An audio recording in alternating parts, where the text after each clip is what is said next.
Et puis, il y en avait d'autres qui attrapaient les oursons pour les dresser à se dandiner devant les gens. Là, c'était des roussaillesses, des bons tous. Ils appelaient le public avec le clairon et en avant le spectacle. Tout le monde attendait ça. C'était la grande curiosité. On osait à peine respirer devant ce monstre. Debout sur ses pattes arrière, l'ours dansait, il faisait le beau, quoi. Et l'oursaillesse criait « Parle !» et son ours tombait à terre, d'un coup, plein de mort. On croyait. Sous l'applaudissement, tu sais, le dresseur faisait passer son bélier pour récolter quelques pièces. À votre bon cœur, monsieur l'homme. Ah, ces spectacles, ça nous fascinait. Ils étaient nombreux en ce temps-là, les roussaillesses. Ils faisaient danser les ours pour gagner leur vie.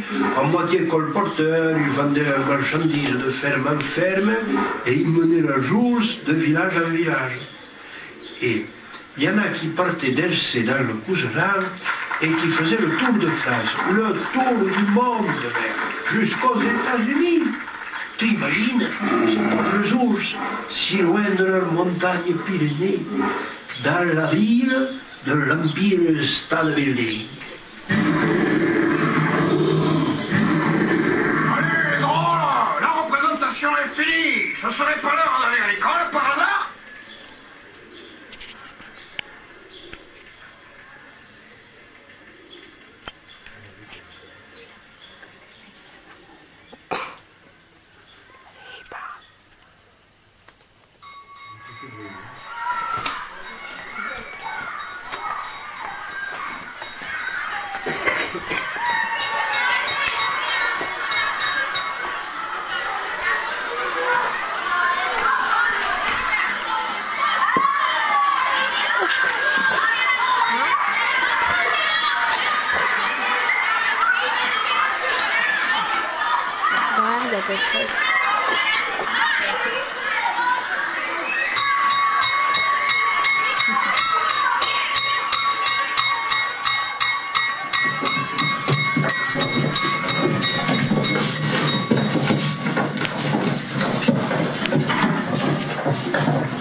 L'homme ignorant gagne difficilement sa vie. Bien, Baptistou. C'est pour cela que l'école de la République vous apprend l'instruction civique, la lecture et l'écriture, la géographie, l'histoire, les leçons de choses et les mathématiques, et bien d'autres disciplines. Tu sais, Marion, pour ma génération, l'école, c'est une sacrée victoire. Elle devenait enfin gratuite pour tous. Elle nous préparait au certificat d'études. Et ça n'était pas rien à l'époque. J'étais fier avec ma blouse grise et le cartable en bois que mon père m'avait fabriqué. Assis au pupitre, on devait se tenir bien droit, s'appliquer à écrire à la plume trempée dans l'encre violette. Monsieur, on apprend aussi comment naissent les plantes et comment les faire pousser. Oui, Pierrot. Monsieur, on apprendra aussi à mener un brabant. Non, Baptistou, la charrue, tu apprendras à la pousser avec ton père. Et la boue dans la semence à ton tour. En français, mon petit, en français. Et tu la pousseras plus qu'à ton tour. Tu sais bien qu'à l'école, le patois est interdit. Aujourd'hui, nous allons parler de la forêt. Véritable bijou de notre pays, la forêt s'entretient, se protège. Elle nous fournit le bois pour se chauffer, le bois pour construire, celui pour usiner le fer, et quoi d'autre, les enfants? On y peut battre les troupeaux. Bien, Pierrot. Cela s'appelle le droit de pacage.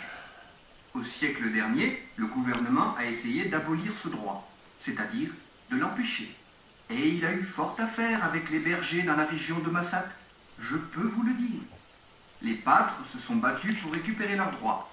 On a appelé ça la guerre des demoiselles. Allez, raconte, Pépé, cette guerre. Pour une fois que les filles font la guerre. Mais non, Marion, ces demoiselles, c'était des bergers.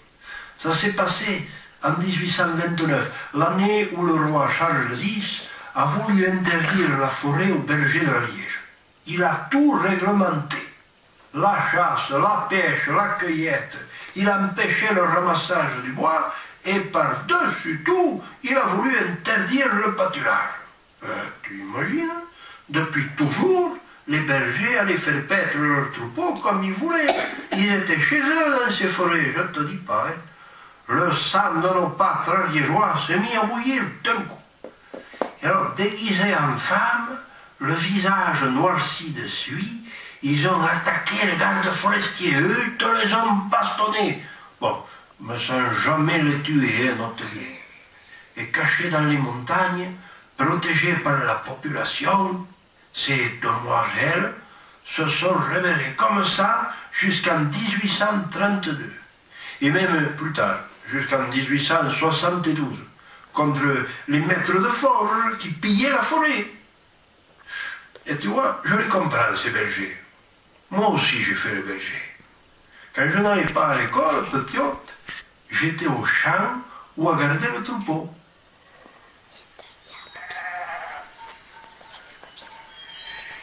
Tes parents te faisaient travailler? Mais c'était bien normal en ce temps-là. On gardait les bêtes. On était pour les fouets.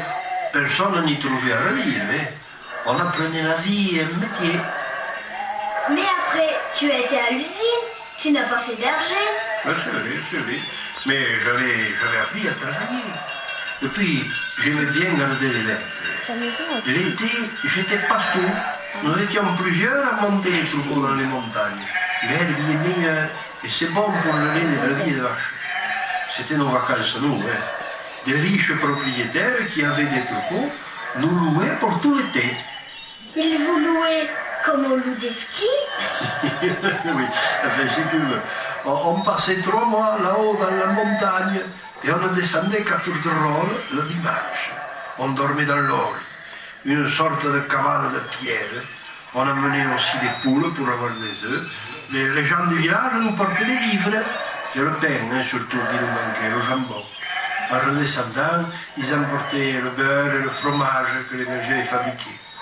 Et voilà, l'été passait comme ça, et après on redescendait avec les bêtes, au son des cloches accrochées à leur cou, les paniers pleins de fromage et de bons souvenirs plein la tête. Hein.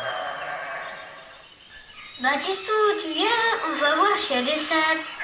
Je ne peux pas, Albert. Je garde les brebis. Et il me faut traire la marquise. Allez, elles se garderont bien toutes seules. En passant, on pêchera des truites de torrent.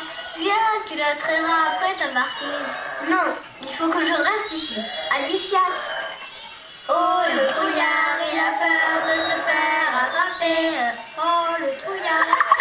C'est pas vrai, je suis pas un trouillard. La preuve, la dernière fois quand on s'est fait attraper par le garde champêtre, j'ai même pas eu peur. Je me souviens, on avait fait un beau moulin sur la rivière. Après ça, on a dépêché les écrevisses. Puis on s'était mis au trou. Tu te penches sur le ruisseau, tu fais attention à ne pas faire ombre sur le poisson, tu l'attends et hop, d'un geste leste avec tes mains, tu l'attrapes au passage. Ce n'est pas facile, et là, je suis le meilleur. Bon, je sais bien que c'est interdit de pêcher comme ça, mais une pauvre petite truite de là, c'est pas bien grave. Sauf que le gars de champêtre nous a vu. On a couru comme le beau diable, tous, mais il nous avait reconnus. Bien sûr, il est allé voir nos parents, et alors là, quelle avoinée on s'est pris. Les oreilles m'en cuisent encore. Alors, Baptistou, tu viens, oui ou non? C'est vrai qu'elles s'en iront pas toutes seules, vous savez. Toi, la marquise, tu m'attends là, je m'occuperai de toi après. Attendez-moi! Tu n'étais pas bien sérieux comme berger. Oh, tu sais, un enfant, c'est un enfant, hein. Et ça dure si peu, l'enfance. Profite-en bien, ma Marion. À l'époque, la vie nous prenait vite par la main pour nous amener à l'âge adulte. Hein. Et après, chut, le temps nous emporte et on ne peut plus le retenir. Écoute, tu entends? C'est la rivière. On va y jeter ce galet, à la mémoire de mon copain Albert. Aujourd'hui, tu m'as fait dérouler toute ma vie. Elle est là dans ma tête. Tu vois, j'ai 85 ans. Et en te racontant tout ça, j'ai 10, 20 ou 50 ans. J'ai tous les âges de la vie. Et puis un jour, pouf, on s'en va. Comme l'Albert, au fil de l'eau, ce galet lui dira qu'il reste bien vivant dans notre mémoire. On peut rentrer maintenant? Oui, Morion, va, rentrons. Et en passant du côté des forges, je te montrerai le village des anciens métiers, tu sais, avec le sabotier, le maréchal ferrant, le menuisier, le charbonnier, ça va te plaire, va.